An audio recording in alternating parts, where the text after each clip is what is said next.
Hello बच्चों, तो आज हम देखने जा रहे हैं conservation laws and centre of mass. ठीक है, तो इसके क्वेश्चंस जो कि 2023 में आए थे जेईई मेंस में, दोनों सेशन में मिला के। ठीक है, जितने भी जेईई मेंस के शिफ्ट हुए थे, सारे शिफ्ट और दोनों सेशन मिला के जितने भी क्वेश्चन थे, सारे क्वेश्चन को मैंने यहाँ पे इंक्लूड किया है इन टॉपिक्स के। क्लियर?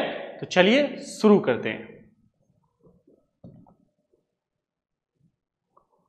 सबसे पहले हम बात करेंगे क्वेश्चन नंबर फर्स्ट की। क्या बोल रहा है? A ball of mass 200 gram rest on a vertical post of height 20 metre. ठीक है भाई। A bullet of mass 10 gram travelling in a horizontal direction hit the centre of the ball. After the collision both travels independently. The ball hits the ground at a distance 30 meter. Bullet hit the distance 120 meter from the foot of the post. The value of initial velocity of bullet will be। ऐसे कुछ दिया हुआ है बेटा कि suppose ये एक post है, ठीक है, यहां पे एक बॉल रखी है और यहां पे एक बुलेट है। अच्छा, बुलेट की वेलोसिटी है v, बुलेट इससे टकराता है, ठीक है, और ये जो बॉल है, बॉल यहां पे आके गिरता है कहीं, और ये जो बुलेट है, ठीक है, बुलेट आके यहां पे गिरता है। ये हो गया बॉल,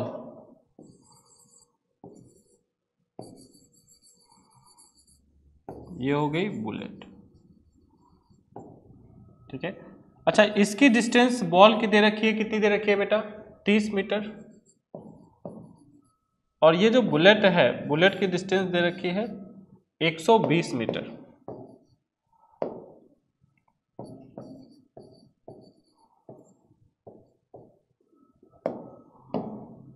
ठीक है, हमसे पूछा है कि ये जो बुलेट की वेलोसिटी v होगी, जिस वेलोसिटी से वो टकराया होगा, वो वेलोसिटी कितनी होगी।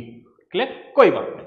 इधर देखो यार, मैंने क्या माना ना, just before collision, just after collision, ठीक है, बॉल की वेलोसिटी और बुलेट की वेलोसिटी मैंने निकाल ली। ठीक है, velocity of ball, velocity of bullet. अच्छा, एक बात बताओ, हमें ये रेंज गिवन है, अगर एक पार्टिकल को हॉरिजॉन्टली फेंका जाए तो वो कितने टाइम के बाद ग्राउंड को हिट करता है? √2h/g।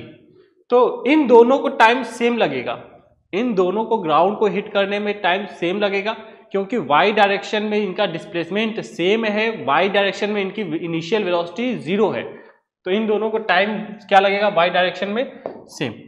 तो टाइम कितना लगेगा? तो टाइम लगेगा बेटा, जब हम पार्टिकल को हॉरिजॉन्टली फेंकते हैं तो ये लगता है √2h/g, यानी कि 2 इंटू h की वैल्यू कितनी दे रखी है, हाइट कितना दे रखा है भाई इस पोल का? पोल की हाइट कितनी दे रखी है? 20 मीटर। तो 20/g यानी कि 10, यानी कि ये आ जाएगा √4 यानी कि 2 सेकेंड। क्लियर? अच्छा, इसकी रेंज दे रखी है भाई, ठीक है, इस बॉल की रेंज कितनी दे रखी है? तो ये दे रखी है 30। तो 30 range is equal to horizontal speed of ball, horizontal speed of ball into, इसको कितना टाइम लगेगा भाई? इसको टाइम लगेगा 2 सेकेंड। तो यहां से वेलोसिटी ऑफ बॉल मिल जाएगी कितनी? 30/2 यानी कि 15 मीटर पर सेकेंड। क्या ये बात समझ में आई क्या? सिमिलरली बुलेट की रेंज दे रखी है 120 मीटर, तो range 120 metre is equal to horizontal velocity of bullet, horizontal velocity of bullet into कितने टाइम के बाद ये हिट करेगा? Same time 2। तो वेलोसिटी ऑफ बुलेट कितनी आ जाएगी? ये आ जाएगी 120/2 यानी कि 60 मीटर पर सेकेंड। क्या ये बात समझ में आई क्या? अच्छा, क्या हमसे ये वाली वेलोसिटी पूछी है क्या? ये तो बुलेट की वेलोसिटी है आफ्टर कोलाइडिंग विथ बॉल। हमें तो पूछा है कि कोलाइड करने से पहले बुलेट की वेलोसिटी क्या होगी, ये वाली वेलोसिटी पूछी गई है। तो यहां पे हम क्या करेंगे बेटा? Linear momentum conservation. तो मास इनटू वेलोसिटी, तो बुलेट का मास कितना है? 200 ग्राम, यानी कि 0.2 kg। तो मास इनटू वेलोसिटी मैंने मान ली v इज इक्वल टू बाद में बुलेट का मास इंटू वेलोसिटी, तो बाद में बुलेट का मास तो कितना होगा भाई, सॉरी 0.2 तो बॉल का मास है भाई। इनिशियली बॉल रेस्ट पे है, सिर्फ मोमेंटम किसके पास है, बुलेट के पास, और बुलेट का मास है 10 ग्राम है भाई। तो ये हो जाएगा 10 यानी कि 0.01 into velocity v is equal to, बाद में बुलेट का मास 10 ग्राम यानी कि 0.01 इंटू बुलेट की वेलोसिटी कितनी है 60, प्लस बाद में बॉल के पास भी मोमेंटम आ गया, कितना आया, मास यानी कि 0.2 kg, और वेलोसिटी कितनी आई बेटा 15, तो 0.01 v इज इक्वल टू, ये कितना हो जाएगा, ये हो जाएगा 0.6 प्लस ये हो जाएगा 3, तो ये हो जाएगा 3.6 डिवाइडेड बाई 0.01, तो यहां से वेलोसिटी कितनी आ जाएगी 360 मीटर पर सेकेंड। तो ये जो बुलेट होगी ना, ठीक है, कोलिजन से पहले जो बुलेट की वेलोसिटी आएगी वो कितनी आएगी, वो आएगी 360 metre per second. Is it clear? तो इसका आंसर कौन सा हो जाएगा, फोर्थ। क्लियर? चलिए इसका आंसर फोर्थ आ जाएगा। नेक्स्ट क्वेश्चन क्या बोल रहा है भाई, as per the given figure a small ball P slides down the quadrant of the circle hits the other ball Q, ये स्लाइड करते हुए इसको हिट करता है, okay, of equal mass, mass same है, ठीक है, which is initially at rest, ये रेस्ट पे है, okay, neglecting the effect of friction and assuming the collision to be elastic, the velocity of the ball Q। अरे भाई पहले तो एक बात बताओ, अगर दो बॉल है, मास सेम है, अगर ये V1 से है, ठीक है, ये रेस्ट पे है, कोलिजन इलास्टिक है तो क्या होगा बताओ, कोलिजन इलास्टिक है तो अगर आइडेंटिकल पार्टिकल होते हैं, कोलाइड करते हैं और इलास्टिक कोलिजन होता है तो वेलोसिटी इंटरचेंज हो जाती है। तो ये वाला रेस्ट पे आ जाएगा, ए वाला रेस्ट पे आ जाएगा, और बी वाला जो है वो V से जाने लगेगा, ऐसे ही तो होता है। तो ये आएगा टकराएगा, P वाला रेस्ट पे आ जाएगा और Q वाला उस वेलोसिटी से जाएगा जिस वेलोसिटी पे यहां पे P था। बात समझ में आ रही है क्या? तो जस्ट बिफोर कोलिजन P की वेलोसिटी यहां पे निकाल लेते हैं, तो कितना आएगा, mgh work done by all forces is equal to change in kinetic energy. यहां से ये नीचे आएगा तो ग्रेविटी कितना वर्क करेगा, mgh is equal to change in kinetic energy, तो half m v square minus initial kinetic energy 0, तो यहां से वेलोसिटी कितनी आ जाएगी, √2gh 2 इंटू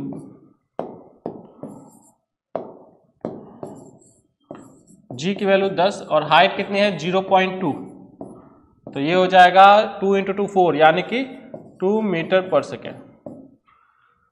तो Q से जस्ट कोलिजन के पहले P की वेलोसिटी 2 मीटर पर सेकेंड थी, तो ये क्या करेगा, अपनी वेलोसिटी Q को ट्रांसफर करेगा और खुद रेस्ट में आ जाएगा, तो Q के पास भी वेलोसिटी कितनी आ जाएगी 2 मीटर पर सेकेंड। क्या ये बात समझ में आई क्या? यानी कि इसका आंसर आ जाएगा second. Is it clear to you? चलिए next question, a bullet of mass, ठीक है, 0.1 kg moving horizontally with a speed 400 metre per second hits a wooden block of mass 3.9 kg kept on a horizontal rough surface. The bullet gets embedded into the block and moves a distance 20 metre before coming to rest. The coefficient of friction, हाँ ऐसा कुछ बोल रहा है भाई, कोई दिक्कत वाली बात नहीं, बुलेट इसके अंदर आ गया भाई, ठीक है, और ये कितना डिस्टेंस ट्रेवल किया 20 मीटर, सॉरी डिस्टेंस कितना ट्रेवल किया 20 मीटर यहाँ से यहाँ तक, और फाइनली इसकी वेलोसिटी कितनी हो गई 0। मान लिया कि इस यहाँ पे वेलोसिटी इसकी u थी, हाँ है ना भाई। तो देखो कोलिजन से पहले और कोलिजन के बाद, कोलिजन से पहले मोमेंटम कितना था, तो 0.1 इंटू 400, तो 0.1 इंटू 400 इज इक्वल टू, बाद में क्या हुआ, दोनों मास कंबाइंड हो गए, उसके अंदर एम्बेडेड हो गया, तो 0.1 इंटू प्लस 3.9 यानी कि 4 इंटू वेलोसिटी मान लिया कितनी कि ये u से मोशन करने लगे बाद में, तो u, तो यहां से 40 इज इक्वल टू 4u तो u की वैल्यू आ जाएगी 10 मीटर पर सेकेंड। लो u आ गया 10 मीटर पर सेकेंड। हमने पूछा है कि म्यू कितना होगा, कोफिशिएंट ऑफ फ्रिक्शन। तो यहां से यहां तक इक्वेशन ऑफ मोशन यूज कर सकते हैं क्या? देखो फाइनल वेलोसिटी 0, तो v square is equal to initial velocity u 10 square. अच्छा, फ्रिक्शन के कारण फ्रिक्शन लगेगा mu M G friction force लगेगा, उसको फोर्स अपॉन मास से डिवाइड करूंगा तो एक्सीलरेशन कितना आएगा, रिटार्डेशन आएगा म्यू जी। तो ये रिटार्डेशन आ जाएगा म्यू जी के बराबर। तो फाइनल वेलोसिटी 0 का square is equal to initial velocity 10 का स्क्वायर। एक्सीलरेशन नेगेटिव होगा इसीलिए -2 म्यू जी इंटू एस यानी कि 20। अच्छा, इसको इधर लेके जाऊंगा तो ये कितना हो जाएगा बेटा, 10 इंटू 20 2400। तो ये हो जाएगा 400 म्यू इज इक्वल टू 10 का स्क्वायर यानी कि 100। तो म्यू की वैल्यू आ जाएगी 1/4 यानी कि 0.25 यानी कि 4th answer. I hope you understood it well. ठीक है, ये आपको क्लियर हुआ होगा। चलिए आगे बढ़ते हैं बेटा।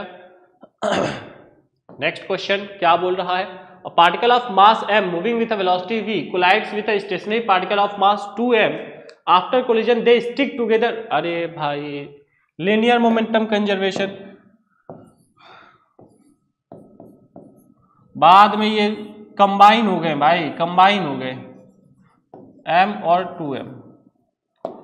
ये पहले v से जा रहा था, ये रेस्ट पे था m 2m, इनिशियल मोमेंटम था mv plus 0 is equal to, बाद में इसकी वेलोसिटी होगी v डैश। दोनों साथ साथ मोशन कर रहे हैं, टोटल कंबाइंड मास 3m into v dash. m से m कट गया, v डैश की वैल्यू आ जाएगी v/3। लो, क्या ये समझ में आया क्या? बहुत ही आसान सवाल है भाई।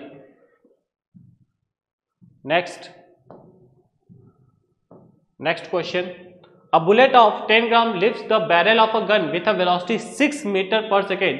If the barrel of the gun is 50 centimeter long and the mass of gun is 3 kg, then the velocity of impulse supplied to the gun। तो impulse देखो, impulse होता है change in momentum। impulse I क्या होता है भाई, delta p, यानी कि p final vector minus p initial vector. हाँ है ना? तो हमें impulse पूछा गया है। इम्पल्स इज इक्वल टू, अच्छा गन तो पहले रेस्ट पे था तो P इनिशियल तो उसका क्या होगा 0, यानी कि इम्पल्स किसके बराबर है भाई, P फाइनल के बराबर। किसका इम्पल्स पूछ रहा है, the impulse supply to the gun का इम्पल्स पूछ रहा है। तो देखो बुलेट आगे जाएगा,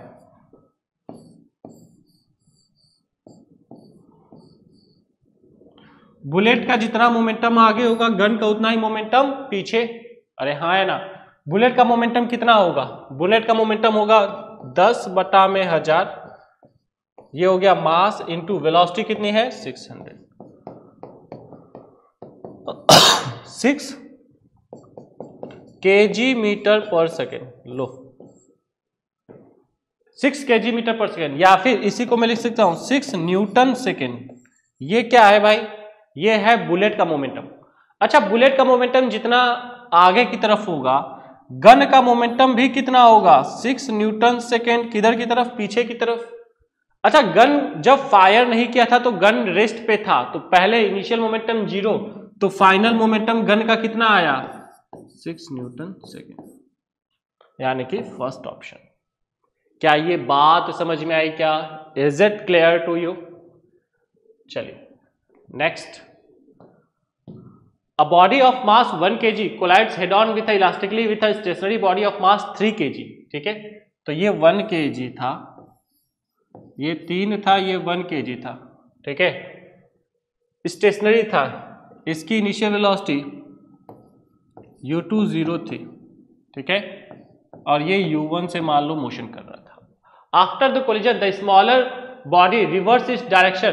ठीक है, ये बिफोर कोलिजन। आफ्टर कोलिजन क्या होता है, स्मॉलर बॉडी इधर की तरफ जाता है। ठीक है, reverse is direction 2 metre per second. The initial speed of the smaller body before collision, तो ये u1 कितना होगा। ठीक है, अच्छा इस मान लो ये किससे जाता है भाई, ये v2 से आगे जाता है। जाहिर सी बात है, कोलाइड किया, ये इधर चला गया, ये वापस अपने डायरेक्शन में चला गया कोलिजन के बाद, बिफोर कोलिजन आफ्टर कोलिजन। तो चलो सबसे पहले तो इसमें हम क्या करेंगे भाई, लीनियर मोमेंटम कंजर्वेशन करेंगे, हाँ या ना।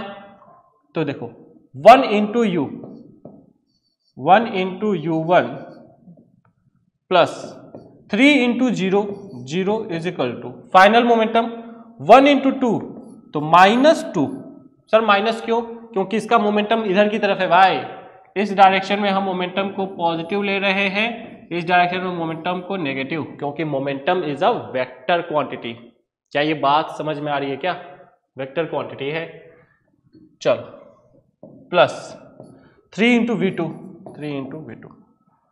ये हो गई पहली equation, U1 is equal to -2 plus 3V2। दूसरी इक्वेशन लिख रहा हूं, E की इलास्टिक कोलिजन हो रहा है ना, तो E coefficient of restriction, velocity of separation, तो वेलोसिटी ऑफ सेपरेशन ये इधर जा रहा है, ये इधर जा रहा है, यानी कि 2 प्लस V2 इस वेलोसिटी से ये सेपरेट हो रहे हैं, divided by velocity of approach यानी कि U1। तो U1 की वैल्यू कितनी आ गई, U1 is equal to 2 plus V2। क्या ये बात समझ में आई क्या? अच्छा यहां से U1 minus 2 is equal to V2 की वैल्यू यहां से मिल गई, इस V2 की वैल्यू को उठा के यहां पे रखा, सॉल्व किया, तो देखो U1 is equal to -2 plus 3, V2 की वैल्यू यहां पे रखी U1 माइनस 2, तो U1 is equal to -2 plus 3U1 minus 6, ये इधर जाएगा तो -2U1 इज इक्वल टू -8, तो U1 की वैल्यू आ गई 4 मीटर पर सेकेंड, यानी कि इसकी जो वेलोसिटी होगी, ठीक है, वो U1 कितना होगा, शुरू में ये होगा 4 मीटर पर सेकेंड। क्या ये बात समझ में आई क्या? Is it clear to you? तो मैंने यहाँ पे दो इक्वेशन बनाई है, पहली इक्वेशन जो बनाई है मैंने यहाँ पे वो बनाई है मोमेंटम कंजर्वेशन की, और जो दूसरी इक्वेशन बनाई है वो मैंने E की बनाई है, यानी कि कोफिशिएंट ऑफ रेस्टिट्यूशन की बनाई है, ठीक है। दोनों इक्वेशन को सॉल्व किया तो मुझे U1 मिल गया भाई, क्लियर। चलिए next question, a tennis ball is dropped on the floor from a height 9.8 metre, it rebound to a height 5 metre, ठीक है, the ball comes in contact with a floor for this 0.2 second, the average acceleration. चलो यार, तो जाहिर सी बात है भाई,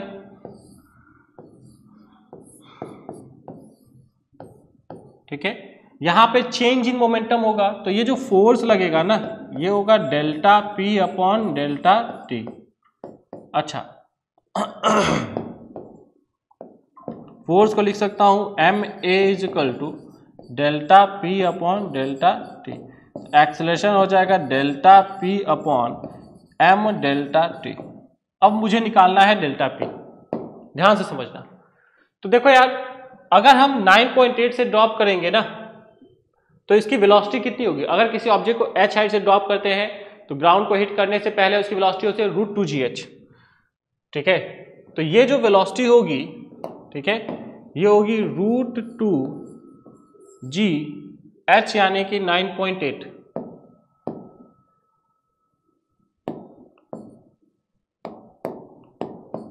ठीक है,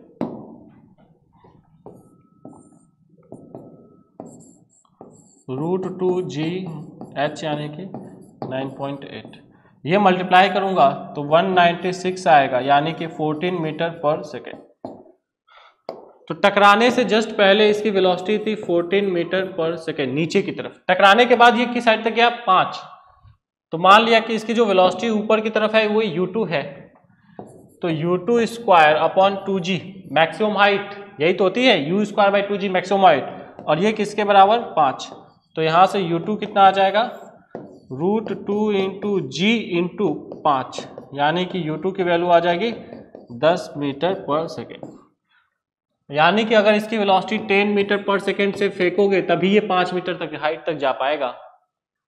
अच्छा, चेंज इन मोमेंटम कितना हुआ, तो final momentum 10 mass into velocity, तो मास मान लिया m इंटू 10, फाइनल मोमेंटम ऊपर की तरफ पॉजिटिव ले रहा हूं, minus P final minus P initial लिख रहा हूं, माइनस पी इनिशियल नीचे की तरफ नेगेटिव, तो माइनस m इंटू 14, तो ये हो जाएगा 24m।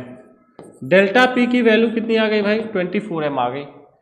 तो एक्सीलरेशन हो जाएगा 24m upon m into delta T कितना हो गया भाई? 0.2, m से m कट गया, तो एक्सीलरेशन की वैल्यू आ जाएगी 24, 0.2 को 1/5 लिख सकता हूँ, 24 इंटू 5 कितना हो जाएगा?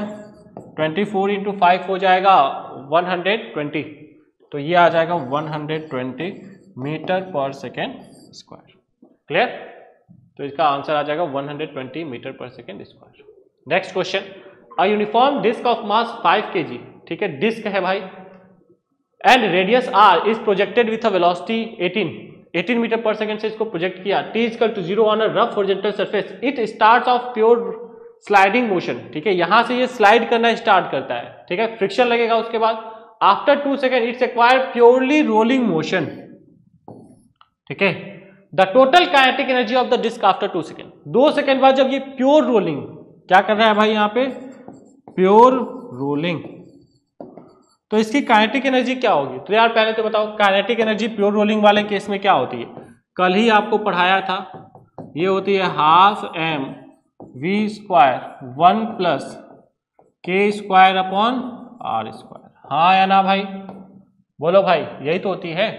तो ये हो जाएगा हाफ m यानी कि 0.5 v स्क्वायर 1 प्लस, डिस्क है, डिस्क के लिए के स्क्वायर की वैल्यू होती है आर स्क्वायर बाई 2, तो R square by 2 upon R square यानी कि 1/2, तो ये हो जाएगा 1 प्लस 1/2 3/2, 3/2 2 इंटू 2 4 हो जाएगा, तो 3/4 divided by 0.5 sorry into 0.5 into v square, ये इसको लिखूंगा 1/2, 0.5 को मैंने लिख दिया 1/2, तो ये हो जाएगा 3/8 वी स्क्वायर।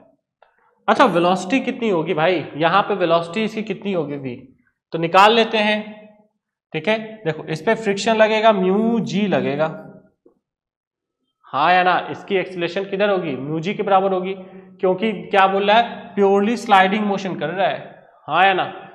तो सेंटर ऑफ मास के लिए यहाँ पे वेलोसिटी v, सेंटर ऑफ मास की वेलोसिटी पहले 18 थी, बाद में वेलोसिटी v हो गई, तो v निकालना है, तो v is equal to u plus 80, v is equal to u 18 plus acceleration mu g के बराबर, तो म्यू की वैल्यू कितनी है भाई? एक्सीलरेशन हो जाएगा म्यू जी के बराबर, और म्यू की वैल्यू कितनी दे रखी है बेटा? ठीक है,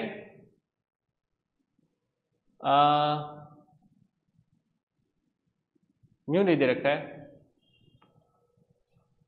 ठीक है। म्यू की वैल्यू इस क्वेश्चन के लिए, ठीक है, म्यू की वैल्यू 0.3, ठीक है, म्यू की वैल्यू कितनी गिवन है बेटा? 0.3 गिवन है, ठीक है, ये एज्यूम करना है आपको। तो 0.3 इंटू जी यानी कि 10, तो ये हो जाएगा 3 मीटर पर सेकेंड स्क्वायर, ठीक है। आपको ये एज्यूम किया है, डाटा मिसिंग है यहाँ पे, ठीक है, कोई दिक्कत वाली बात नहीं है, मैं आपको बता दे रहा हूँ। तो यहाँ पे कितना आ जाएगा? 3 इंटू -3, क्योंकि अपोजिट लगेगा वेलोसिटी के, इंटू 2, तो वेलोसिटी कितनी आ जाएगी? 12 मीटर पर सेकेंड। क्लियर? अच्छा, इसको हम फर्दर सॉल्व करेंगे, तो 3/8 इंटू 12 इंटू 12, वेलोसिटी हमें मिल गई जब प्योर रोलिंग स्टार्ट होगा, तो 4 2 जा 4 3 जा 2 6 जा 9 इंटू 6, 9 इंटू 6 ये आ जाएगा 54 जूल। क्या ये बात समझ में आई क्या? ठीक है, तो यहाँ पे म्यू की वैल्यू गिवन नहीं थी, ठीक है, जो कि मैंने आपको दे दी है। म्यू की वैल्यू यहाँ पे कितनी होगी? 0.3 होगी, ये आपको अज्यूम करके चलना है। क्लियर? तो सॉल्व करेंगे तो आंसर 54 आ जाएगा, ठीक है, देखिए 54 आ रहा है, इसका मतलब म्यू की वैल्यू हमने सही मानी है भाई। Next, a ball is dropped from a height 20 metre, ठीक है, if the coefficient of restitution for the collision between the ball and the floor is 0.5, after hitting the floor the ball rebounds to a height of, ठीक है, तो पूछ है किस height तक rebound करेगा भाई? 20 मीटर से ड्रॉप किया, तो velocity just before hitting to the ground velocity कितनी होगी? तो v इज इक्वल टू, ठीक है, √2gh, 2g यानी कि 10, h यानी कि 20, तो वेलोसिटी आ जाएगी 20 मीटर पर सेकेंड। हाँ है ना। A ball is drop from a height 20 metre if the coefficient of restitution between for the collision between the ball and the floor is 0.8 after the ball rebounds to height, किस height तक जाएगा? तो देखो यार, ये आया, टकराने से पहले इसकी वेलोसिटी है 20 मीटर पर सेकेंड, टकराने के बाद इसकी वेलोसिटी मान लो हो गई v। तो हमें पता है e जो होता है ना, जिसकी वैल्यू 0.5 दे रखी है, ये होता है वेलोसिटी ऑफ सेपरेशन। तो किस वेलोसिटी से सेपरेट हो रहा है? v। किस वेलोसिटी से अप्रोच कर रहा है? 20। तो v की वैल्यू आ जाएगी 20 इंटू 0.5 यानी कि 10 मीटर पर सेकेंड। तो ये वेलोसिटी आपको मिल गई कि ऑब्जेक्ट ग्राउंड से टकराने के बाद 10 मीटर पर सेकेंड से ऊपर की तरफ जा रहा है। तो अगर एक ऑब्जेक्ट को 10 मीटर पर सेकेंड स्क्वायर से फेंकोगे तो मैक्सिमम किस हाइट तक जाएगा भाई? H max is equal to, जल्दी बोलो बेटा, यू स्क्वायर अपॉन 2g, 10 का स्क्वायर यानी कि 100 अपॉन 2g यानी कि 20, तो यह आ जाएगा 5 मीटर। तो मैक्सिमम हाइट, किस मैक्सिमम हाइट तक जाएगा? 5 मीटर की ऊंचाई तक ये जाएगा। क्या ये बात समझ में आ रही है क्या? Is it clear? चलिए next question. A ball is drop on a ground from a height h1 after hitting the ground it rebounds to the height h2 if the ratio of velocity of the ball, ठीक है, if the ratio of velocities of the ball just before and after hitting the ground is 4, the percentage loss in kinetic energy of the body is x/4, the value of x। अच्छा भाई देखो, इधर देखो, percentage को loss in kinetic, देखो ये था ground, आया बॉल टकराया u से, ठीक है, तो बताओ टकराने के बाद ये गया किस वेलोसिटी से? u/4, समझना। If the ratio of velocity of the ball before collision यानी कि u, आफ्टर कोलिजन यानी कि u/4, तो u से u कटेगा, 4 ऊपर चला जाएगा तभी तो 4 आएगा। तो इसका मतलब कि क्या मैंने वेलोसिटी सही मानी है क्या? u से आएगा और टकराने के बाद u/4 से जाएगा। Then percentage loss in kinetic energy, तो यार एक बात बताओ, percentage loss in kinetic energy, तो देखो पहले काइनेटिक एनर्जी कितनी थी? तो ये हो क्या जाएगा? k initial minus k final. देखो ये क्या लॉस इन काइनेटिक एनर्जी हो गया? क्या परसेंटेज की, ये हो गया loss in kinetic energy. Percentage की बात कर रहा है तो यानी कि ओरिजिनल वाले के बाद, यानी कि k इनिशियल इंटू 100। बोलो क्या ये समझ में आया क्या? तो k इनिशियल कितना है? ये है half m u square minus k final कितना है टकराने के बाद? हाफ m u/4 का स्क्वायर यानी कि u square upon 16 divided by k initial यानी कि half m u square into 100। अच्छा हाफ m u स्क्वायर को काट दो भाई, हाफ m u स्क्वायर को काट दो, तो ये 1 माइनस 1/16, 1 माइनस 1 अपॉन 16 यानी कि 15 अपॉन 16 होगा, नीचे 1 बचेगा, इंटू 100, ये होगा percentage loss in kinetic energy. अच्छा ये जो percentage loss in kinetic energy है इसकी वैल्यू x/4 दे रखी है, तो इज इक्वल टू x/4। हमें तो x निकालना है, तो 4 से ये कटे जाएगा 4 से ये 25, तो x की वैल्यू कितनी आ गई? x की वैल्यू आ गई 25 इंटू 15, 15 इंटू 5 75, 75 को 5, ठीक है, कैरी लगा 7, 15 इंटू 2 30, 30 और 7 37, 375। तो x की वैल्यू कितनी आ जाएगी? x की वैल्यू आ जाएगी 375। Is it clear to you? क्या ये आपको समझ में आया क्या? तो ये भी आसान क्वेश्चन था, जैसा जैसा क्वेश्चन बोल रहा है वैसे वैसे हमें करते चले जाना है। क्लियर? चलिए ठीक है, तो इसका आंसर आ जाएगा 375। ओके, तो ये हमारा लास्ट क्वेश्चन था। ठीक है, आई होप आपको ये जो पूरा सीरीज है बेटा, ये पूरा सीरीज पसंद आ रहा होगा। ठीक है, चलिए मिलते हैं आपसे नेक्स्ट क्लास में। ठीक है, नए चैप्टर के साथ, जिसमें हम फिर से डिस्कस करेंगे जेईई मेंस के 2023 के आए हुए पूरे क्वेश्चंस। आज के लिए इतना ही, बाय बाय, टेक केयर।